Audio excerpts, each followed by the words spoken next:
Los samuráis. Los famosos guerreros de Japón. Contrariamente a lo que se piensa, la cultura del guerrero samurái en absoluto era un asunto exclusivamente masculino. La historia de las mujeres samuráis es uno de los grandes secretos de la historia de Japón. Las mujeres samuráis podían ser tan valerosas y capaces en las batallas como los hombres. Eran leales y honorables y luchaban hasta la muerte por su clan.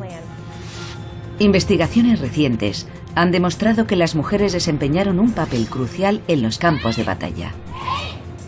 Esta es la verdadera historia de Takeko Nakano, una mujer samurái que en 1868 se enfrentó a un ejército mucho más numeroso en la batalla que supuso el fin de la era samurái.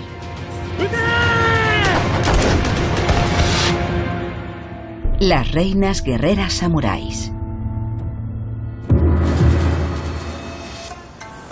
Bonitas, sexys y obedientes. A menudo, en el Japón del siglo XXI, las mujeres son infantilizadas por el manga y la cultura popular. Pero en el país de las escuelas de artes marciales, la milenaria tradición japonesa de las mujeres guerreras sigue floreciendo. Y su principal modelo es Takeko Nakano, una auténtica y legendaria guerrera.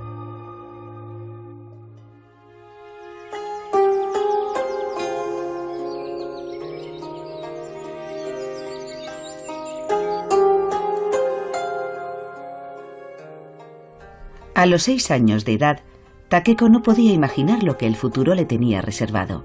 Entonces vivía en Edo, con su rica y aristocrática familia, perteneciente a una de las estirpes guerreras más duras del mundo, la samurái.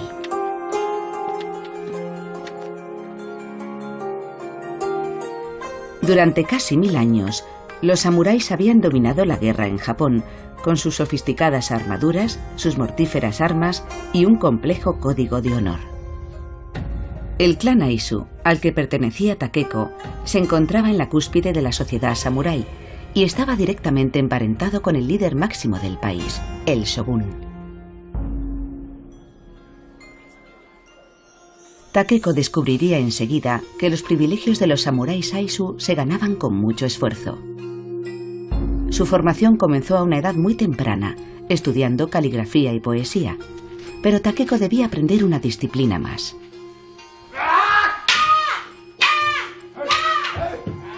Takeko aprendería a pelear.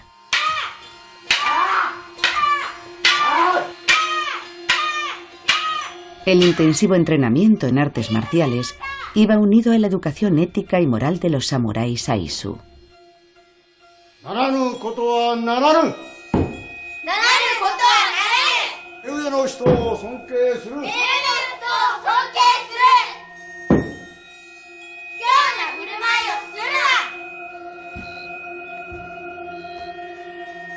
Takeko sabe que, bajo el estricto régimen de la escuela del maestro samurái Daisuke, sus días de infancia han quedado atrás.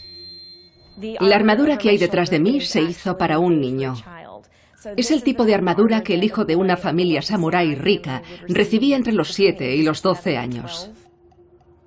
Aunque le separaran de su familia, seguía perteneciendo al clan durante toda su formación. De hecho, sus servicios como guerrero se concentraban básicamente en la lealtad a su clan. Tradicionalmente, la mayoría de los samuráis eran pequeños terratenientes.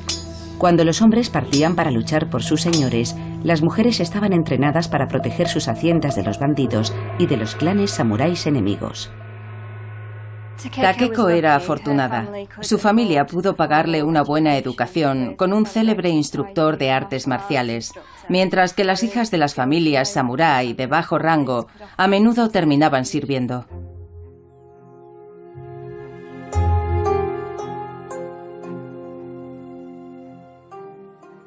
Bajo el gobierno de hierro del shogun, el periodo Edo es una época relativamente pacífica. Pero el samurái Aizu, siempre alerta, sigue entrenando a sus mujeres. Y en el aula del maestro Daisuke, Takeko comienza a demostrar su talento natural.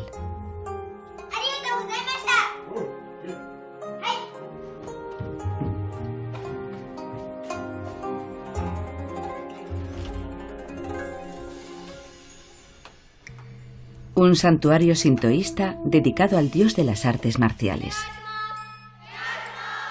Como sus antepasadas, las jóvenes Aisu actuales comienzan su entrenamiento con el espíritu de las mujeres samuráis. Sus técnicas fueron perfeccionadas durante siglos de guerras samuráis. A lo largo de la historia, el entrenamiento de las mujeres jóvenes representaba mucho más que un mero ejercicio físico.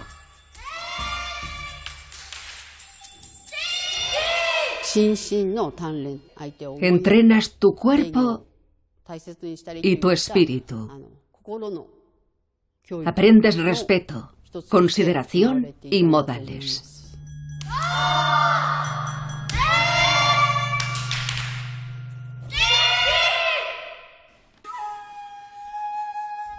Takeko muy pronto descubrió otra pasión: su sed de conocimientos.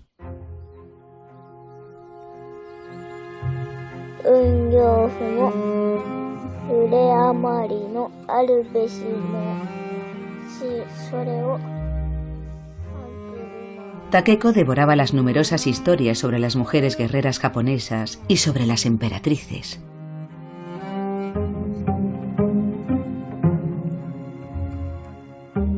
Pero la leyenda de la bella guerrera y reina samurái Tomoe Gosen fue la que le dejó una huella más profunda.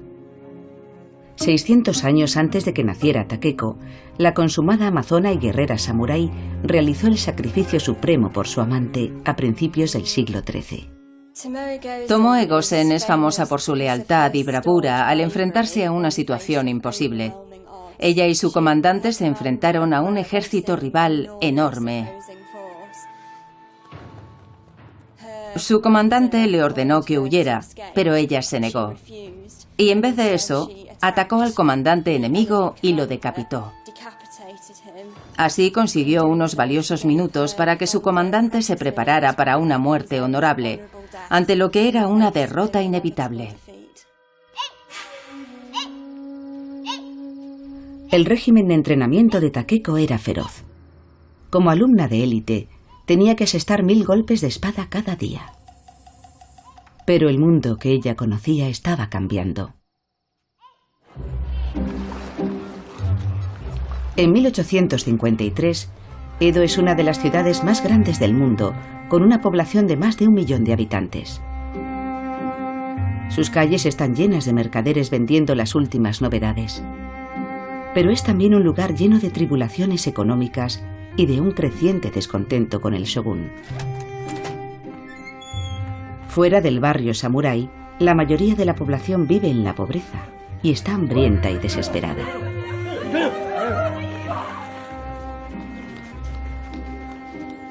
Incluso algunos samuráis de bajo rango viven en la pobreza.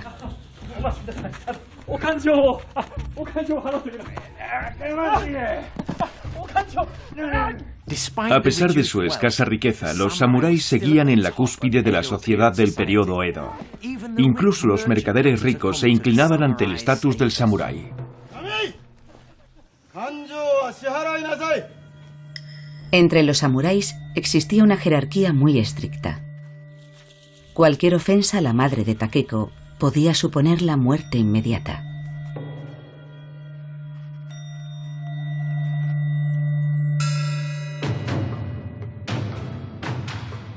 Con los disturbios extendiéndose por todo el país, el shogun confía en sus samuráis Aisu para mantener el control entre los 260 clanes rivales japoneses. Takeko vivía en una ciudad peligrosa, llena de intrigas políticas, y el descontento se extendía entre los samuráis que culpaban al shogun de las crecientes dificultades económicas.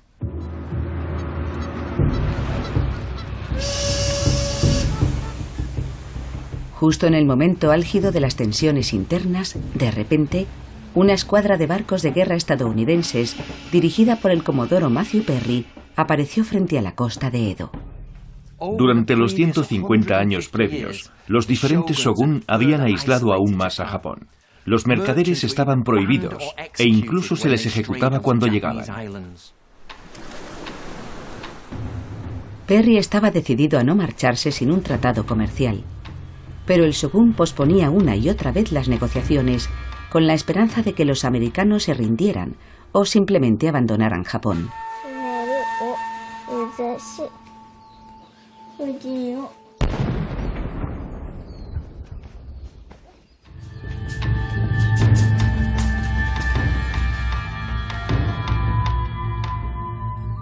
Pero Perry, frustrado, hace una última advertencia al shogun.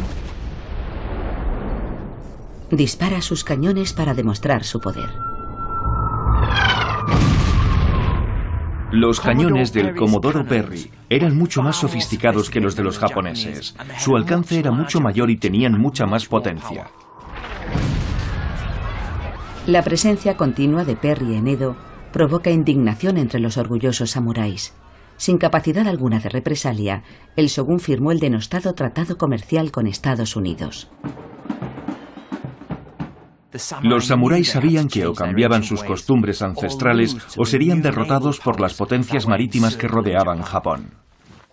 Tras la entrada de Estados Unidos, comienzan a llegar a Japón las flotas rusa, británica y francesa. Todos abren establecimientos comerciales, llevando con ellos las mercancías e influencias occidentales. Su impacto cambió Japón para siempre. A medida que crecía la influencia occidental, muchos samuráis acusaron al shogun de rendirse ante Occidente y de causar la deshonra de Japón. Los Saizu, la guardia personal del shogun, se mantenían alerta ante cualquier señal de rebelión. Mientras, la fuerza y la habilidad de Takeko habían crecido tanto que su maestro Daisuke decide enseñarle la naginata, un arma poderosa que algún día ella manejará con absoluta perfección.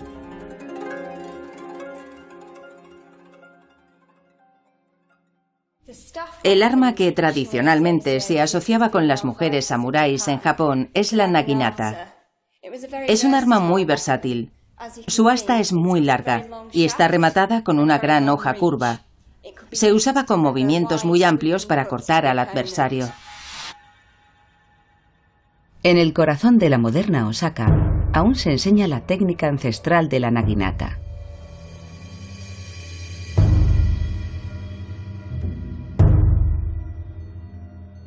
Midori Tanaka es gran maestra en una escuela de artes marciales, en la que enseña un estilo de lucha que no ha cambiado desde el siglo XIV. Mi padre comenzó a entrenarme a los 9 años. Me he preparado para ser la nueva directora de la escuela. Siento mucha presión y responsabilidad todos los días.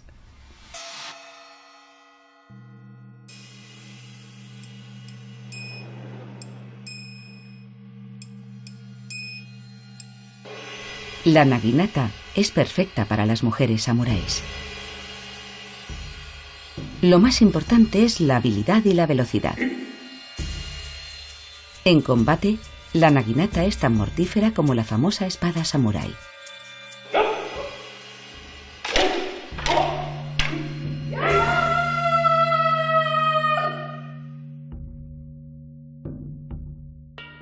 Las técnicas usadas para la fabricación de las hojas de la naginata eran similares a las que se usaban para fabricar las mucho más famosas hojas de las espadas japonesas. El filo de acero templado y una hoja más ligera y flexible la convertían en un arma muy eficaz y mortífera. Esta es la entrada a una mansión samurái. Y aquí tenemos algunas naginatas. A menudo la naginata era un regalo de boda para que la esposa pudiera defender la casa si era necesario. Están en la pared, cerca de la entrada en caso de emergencias. La lucha con naginata se sigue practicando como deporte en Japón. Sin embargo, en la escuela de la gran maestra Midori se enseña la manera tradicional, como una técnica para matar al enemigo. Si una mujer tenía que defenderse, la naginata era un arma muy buena porque la longitud de su asta le permitía mantener a raya a su rival e impedir que se aprovechase de su superioridad tanto en fuerza como en peso. Os enseñaré cómo cortarle la pierna. Aunque escape al primer golpe, aún puedo cortarle, porque puedo girar el filo a la otra pierna.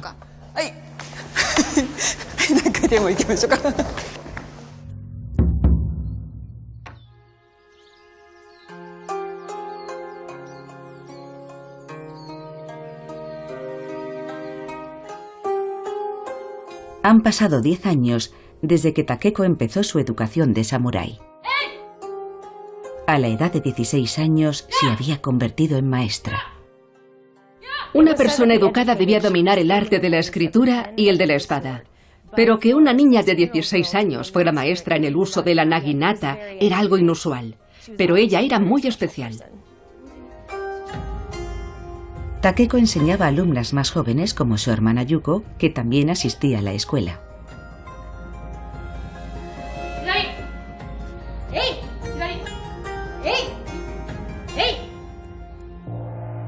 Pero hay otra arma que una joven samurái debe dominar como último recurso.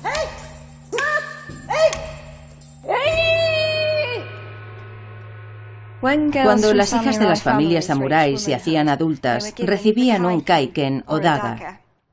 Una mujer samurái la llevaba siempre con ella todo el tiempo, oculta en una manga, enfundada delante del kimono o escondida en su obi o faja. La daga se usa para bloquear el ataque. Se usa la parte de atrás de la hoja y no el filo.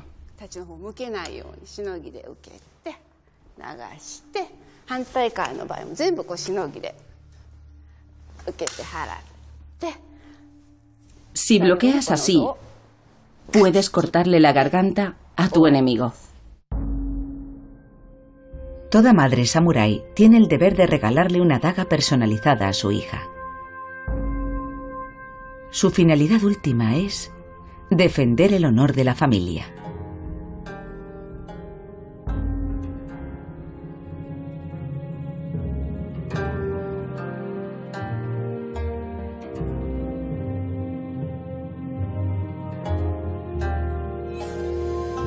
El uso más importante del kaiken era asistir en el suicidio ritual para tener una muerte honorable.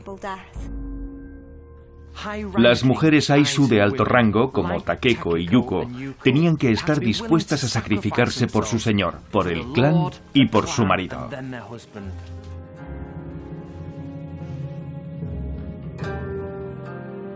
El suicidio de una mujer samurái exigía una preparación especial. Se le ataban las piernas con el cinturón del kimono para asegurarse de que su aspecto sería digno, incluso después de una muerte tan atroz.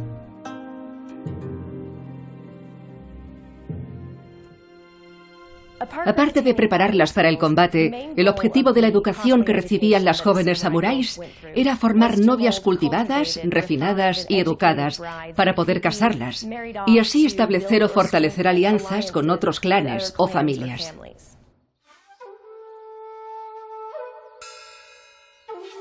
Antes de que dejara la escuela, el maestro Daisuke presentó a su sobrino a la familia de Takeko.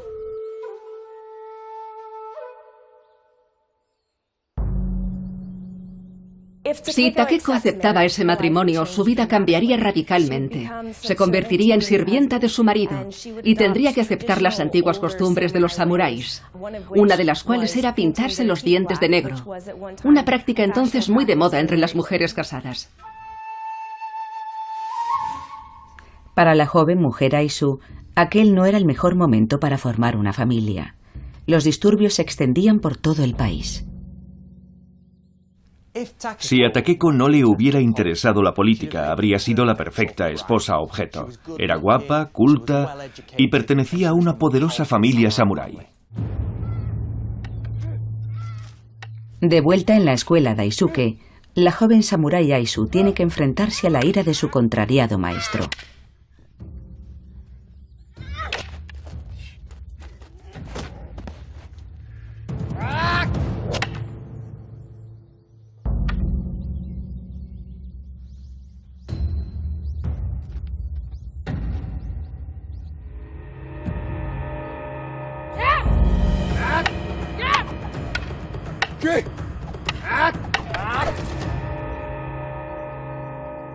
Si aquel hubiera sido un combate verdadero, el maestro Daisuke habría muerto.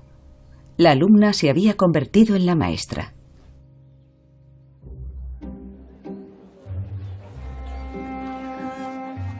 Takeko tenía 16 años cuando dejó la escuela del maestro Daisuke para convertirse en profesora de artes marciales. Fuera de la escuela, cuando paseaba por el mercado, Takeko observaba las caricaturas políticas de los forasteros de aspecto extraño. Entre los recién llegados a Edo se encontraba Henry Snell, un antiguo oficial del ejército prusiano de origen alemán, contratado como traductor por la Embajada de Prusia. Por un lado, Henry era uno de los aventureros que habían llegado al nuevo país en busca de fortuna, pero también tenía un lado romántico. Enseguida se enamoró de Japón, se casó con una mujer japonesa y con el tiempo adoptó un nombre japonés. Al principio, a los habitantes de Edo les divertían los mercaderes y diplomáticos occidentales y su total ignorancia de las leyes y costumbres locales. Pero a muchos samuráis les molestaban los extranjeros porque desafiaban a la milenaria autoridad local y humillaban al país con acuerdos comerciales impuestos. En particular, a los samuráis anti-shogun, que consideraban al emperador japonés una marioneta de los diablos extranjeros.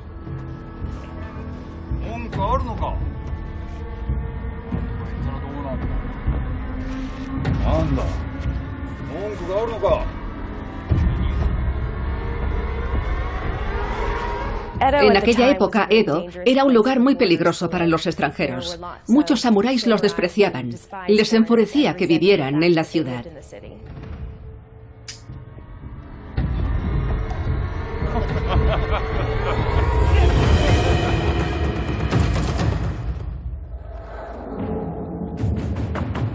Los ataques contra los extranjeros y los funcionarios del gobierno se hicieron cada vez más frecuentes, y los samuráis rebeldes comenzaron a desafiar la autoridad del shogun.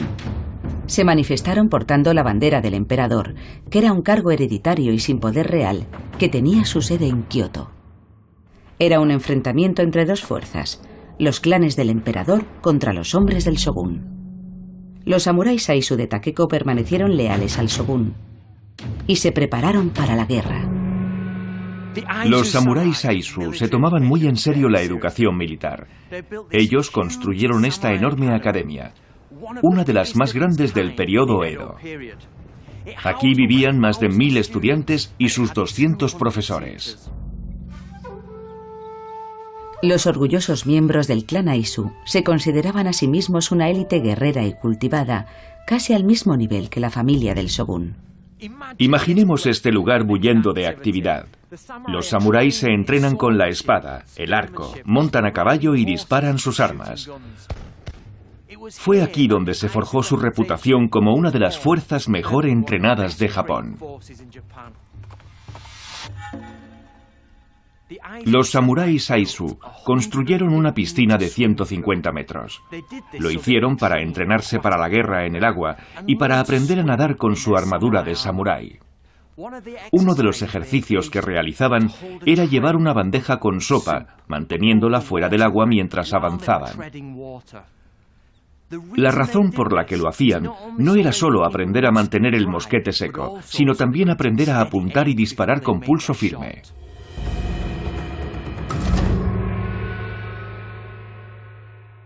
Creemos que muchos soldados Saizu estaban equipados con armas de fuego bastante arcaicas. Este es el tradicional arcabuz de llave de mecha, capaz de disparar 2 veces por minuto. Y era un arma de avancarga. Funcionaba con una llave de mecha que encendía la pólvora de esta cazoleta. Prácticamente no había cambiado nada desde el siglo XVI. Mientras los Saizu dependían de sus armas obsoletas, los hombres del emperador habían estado acumulando rifles y cañones modernos. Amparados por la seguridad de sus nuevas armas, los samuráis del emperador se atrevieron a exigir la cabeza del shogun. Los incendios y los asesinatos se apoderaron de las calles de Edo. El shogun tenía que responder y reunió un ejército de 15.000 soldados dirigido por sus guerreros Saizu para destruir la fortaleza de los rebeldes en Kioto.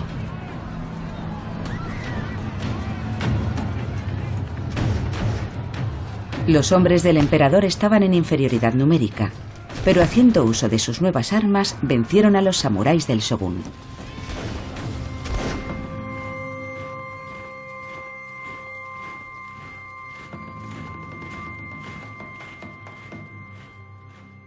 El Shogun está acabado.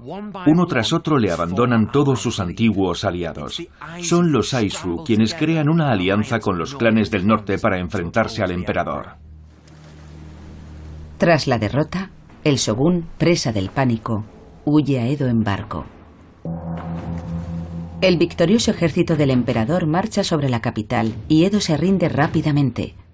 Todos los samuráis Aizu que habían sobrevivido se reagruparon en el norte para preparar la batalla final contra el cada vez más poderoso ejército del emperador. Pero aún quedaba una esperanza. Henry Snell, que había dejado su puesto de traductor en la embajada de Prusia, acudió al rescate de los desesperados Aizu para ofrecerle sus servicios. Este es un fusil Spencer. Algunas fuentes sugieren que el ejército imperial poseía muchos. Lo más importante era que se trataba de un fusil de repetición. Su recámara se alimenta a través de este depósito de la culata y se amartilla y dispara de forma manual. Eso significa que puede disparar 15 balas por minuto, una ventaja abismal si lo comparamos con los modelos más antiguos.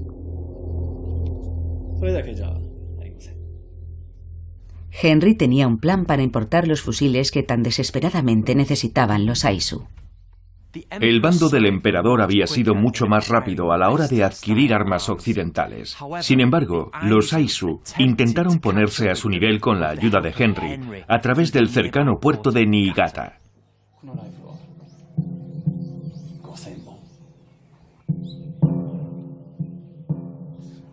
Los Aizu no podían acceder al mar, ya que carecían de un puerto propio. Con sus envíos a través de Niigata, Snell rápidamente se convirtió en el principal proveedor de armas de los Aizu. Desesperados por mantener el suministro de armas, concedieron a Snell el honor y el rango de un samurái. Hasta entonces solo se le había concedido a 2 occidentales. Él fue el tercero. Pero ¿sería capaz Snell de suministrarles esas armas? El ejército Aizu había sufrido muchas bajas durante su retirada desde el sur.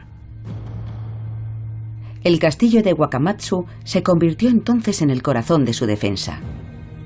La princesa Teru, hermana del señor de la guerra Aizu, tuvo que confiar en un ejército formado por niños, ancianos y 600 mujeres samuráis. Normalmente, las mujeres como la princesa Teru, que procedían de familias samuráis de alto rango, no participaban directamente en la guerra, pero se ocupaban de algo muy importante: organizar la defensa de los castillos. Tradicionalmente, las mujeres defensoras apagaban incendios, cuidaban de los heridos y preparaban la munición. Pero ante la inminente batalla, las mujeres tuvieron que completar las filas de su mermado ejército.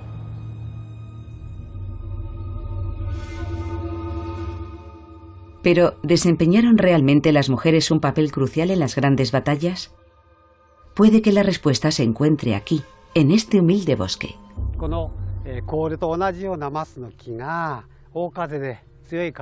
Un día, durante una fuerte tormenta, cayeron algunos árboles como este. Entre la tierra removida se encontraron muchos cráneos. En la guerra samurái el objetivo es coger la cabeza del enemigo y colgarla en lo más alto, como un trofeo. Las cabezas trofeo, capturadas en la batalla, eran exhibidas después para desmoralizar al enemigo. En 1580, 300 años antes de la última batalla de los Aizu, el samurái Takeda, atacado desde el mar, libró una feroz batalla en Senbonmatsubara.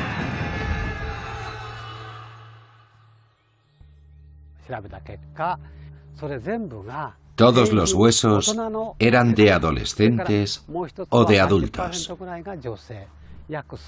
El 30% de los esqueletos eran de mujer.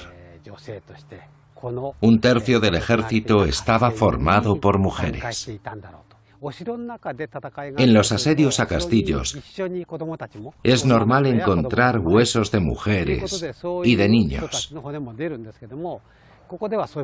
Aquí no había ningún castillo. Las mujeres vinieron aquí a luchar y a morir.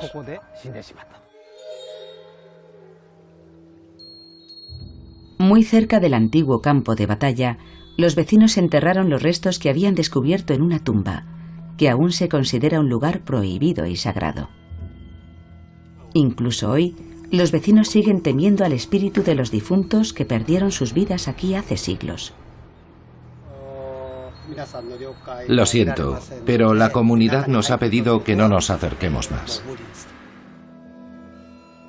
Tras el descubrimiento, los arqueólogos forenses japoneses buscaron esqueletos de mujeres soldado en otros campos de batalla.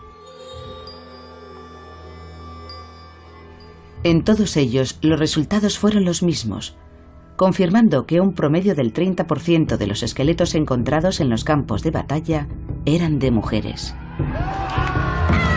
¿Por qué entonces la contribución de las mujeres samuráis a la guerra ha pasado desapercibida durante tanto tiempo?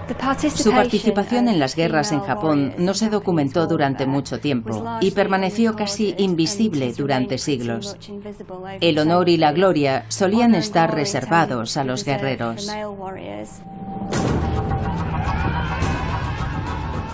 Tras la caída de Edo, los Aizu se reagruparon para asegurar sus líneas de suministro. Snell estaba al frente de una unidad del ejército Aizu. Su misión era asegurar la llegada de los cargamentos de rifles a Niigata.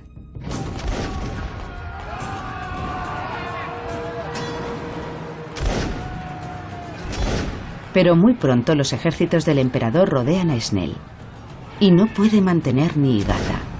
El supuesto salvador de los Aizu fracasa en su misión de asegurar las armas que tanto necesitan y logra escapar con vida a duras penas. La promesa de Snell de conseguir esos rifles era la última esperanza para los Aizu de poder ganar la guerra. Cuando cayó Niigata, solo quedaron los defensores del castillo.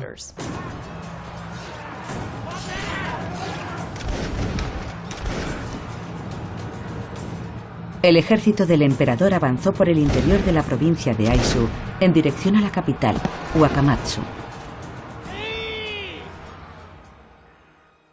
Corrían rumores de que los invasores violaban a las mujeres Aizu y las vendían como esclavas a los extranjeros. Muchas mujeres huyeron a las montañas. Otras, incluidas las esposas de los oficiales Aizu, se suicidaron. Y lo hicieron para evitar la violación y la humillación y para preservar su honor.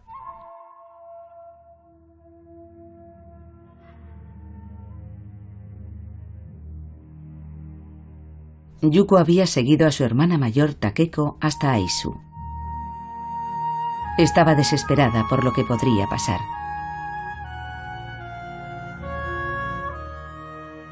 Pero Takeko había decidido no suicidarse. Así que cortó su pelo y el de su hermana a la manera de los hombres samuráis.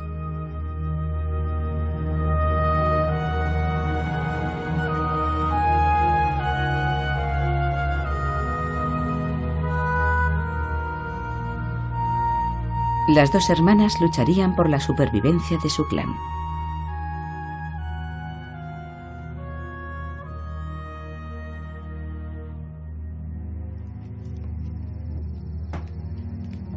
Pero no eran las únicas.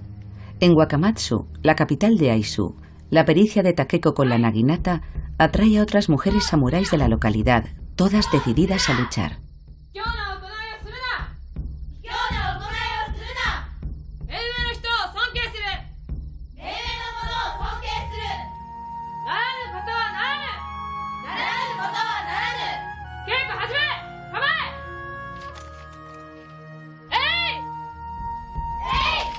Acompañada por su madre y su hermana, Takeko prepara a las jóvenes para la inminente batalla.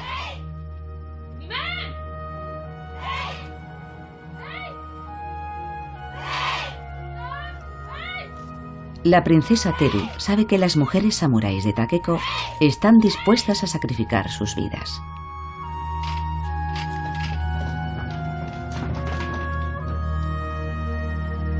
Minasan, waga Aizu-han no tame ni arigatou.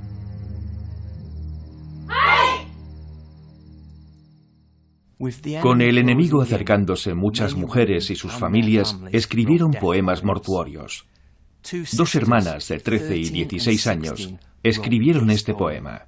Dice así: con las manos unidas, nos aventuramos en un viaje por la montaña de la muerte.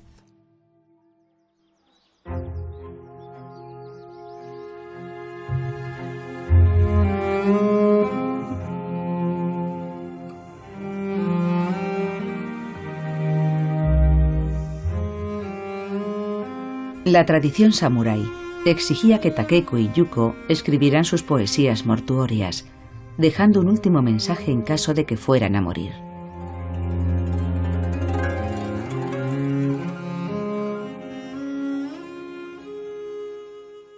La sociedad samurái era muy ceremonial. Los rituales mortuorios preparaban al samurái para lo que consideraban una muerte honorable.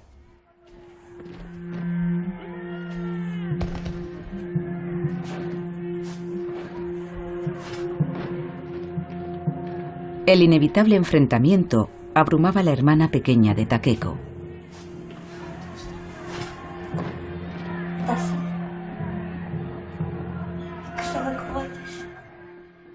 Y como guerreras Aizu, hicieron un pacto: no morirían humilladas.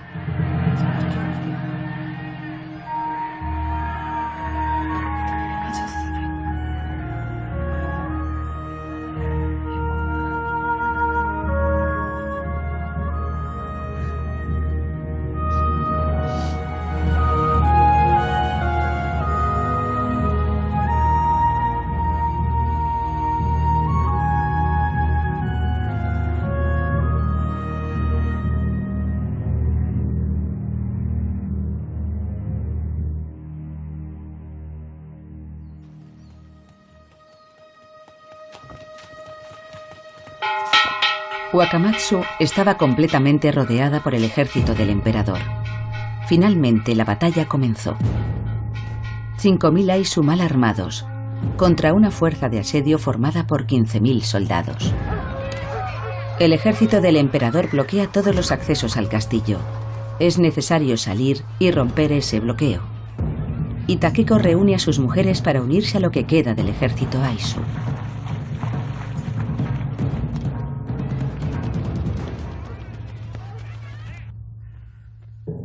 En su marcha hacia el frente, otras se unen al grupo. En total, 18 mujeres.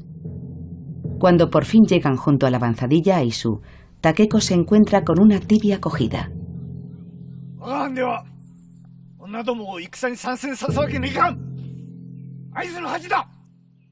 Como mujer samurái, Takeko tiene que obedecer las órdenes del comandante.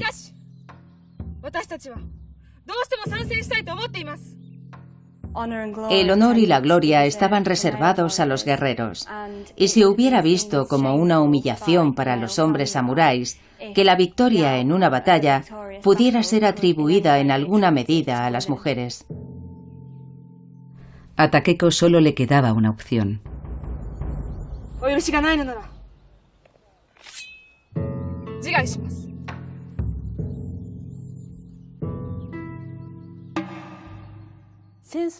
En casos extremos, a las mujeres se nos permitía luchar. Sobre todo en tiempos de guerra, cuando las mujeres corrían peligro de ser esclavizadas, asesinadas o violadas.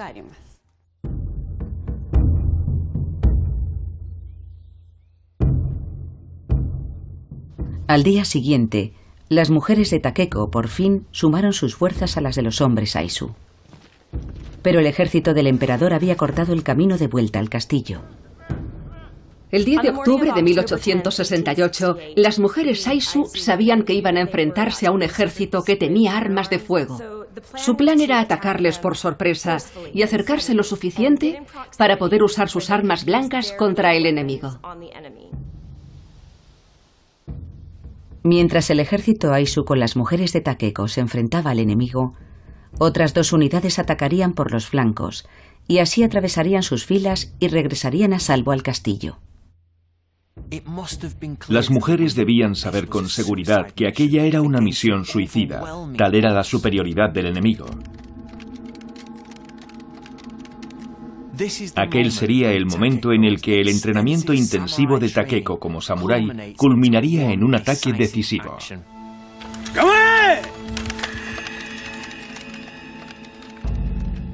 Takeko y su unidad tenían que esperar a que el enemigo disparara. Después su única oportunidad era cargar contra ellos y acuchillarlos.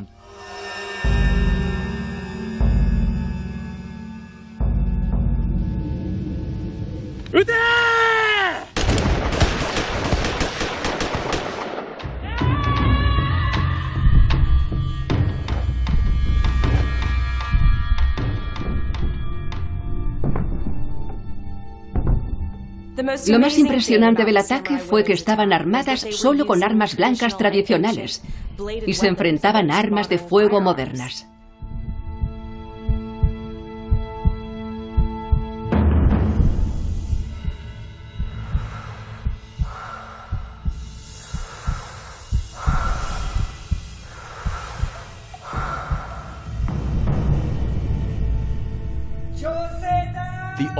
Se dio la orden de capturar a las mujeres con vida. Eso, combinado con cierta inexperiencia de los soldados, les permitió atravesar el campo de batalla y entablar un combate cuerpo a cuerpo.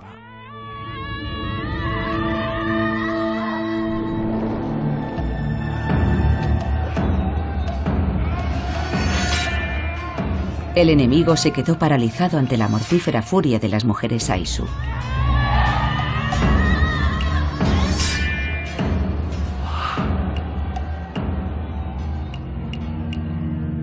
Debemos intentar comprender lo valientes que fueron.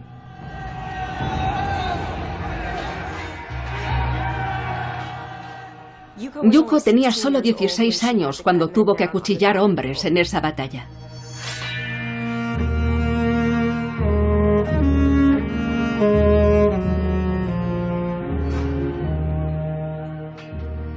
Según las crónicas Aizu, Takeko causó estragos entre las filas enemigas. Eso la convirtió en el principal objetivo.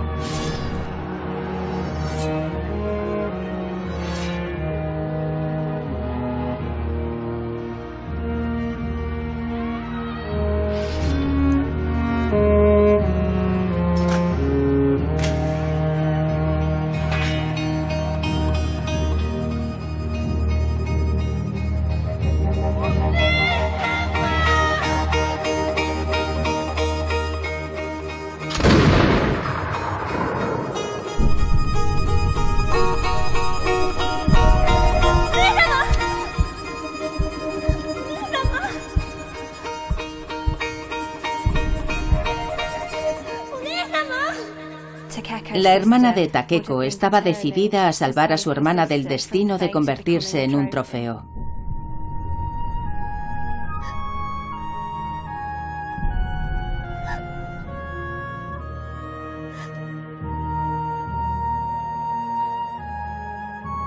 Yuko tenía que hacer algo impensable: cortarle la cabeza a su propia hermana.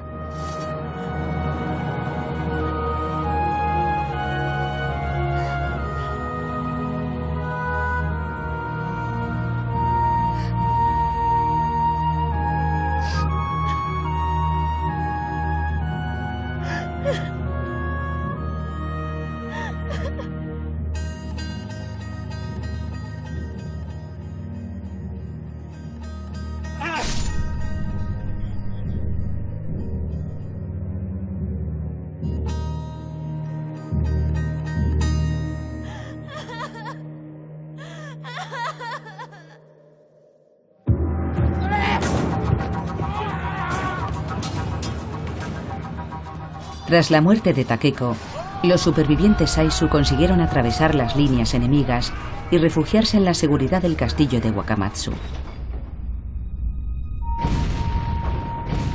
Pero la guerra estaba perdida. Más de 50 cañones disparaban contra el castillo día y noche.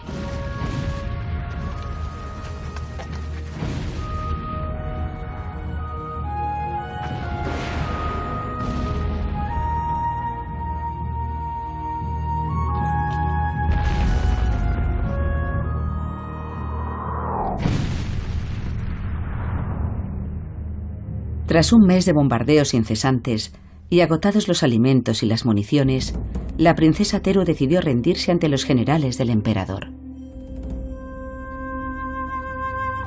Pero antes de la rendición, la princesa dio una última orden: que limpiaran el castillo hasta que quedase inmaculado. Cuando entraron en el castillo, los vencedores descubrieron algo horrible. Más de 230 mujeres Aizu habían preferido suicidarse antes que caer en manos del enemigo.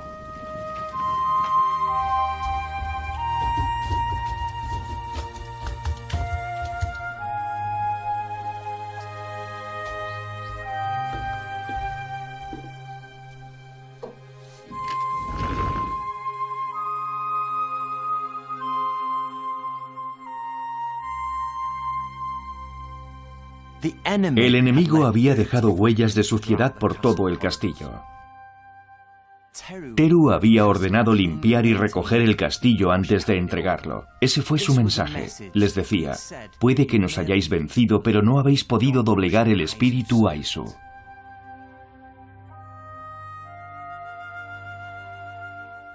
El asedio al castillo de Wakamatsu marcó el final de los 1000 años que duró la era samurái. Los nuevos gobernantes abolieron los privilegios de la élite samurái y ordenaron que entregaran sus célebres espadas.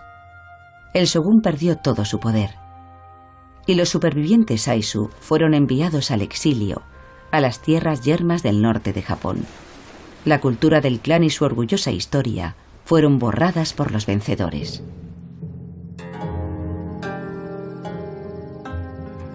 ¿Pero qué fue de Yuko? Tras la batalla consiguió llegar al templo de la familia. El sacerdote le prometió enterrar los restos de Takeko con honor.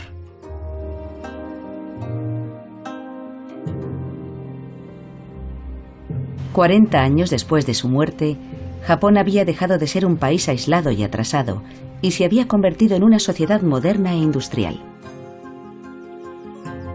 Hoy, en el lugar donde Takeko luchó y murió, el pueblo Aizu ha erigido un monumento en su recuerdo.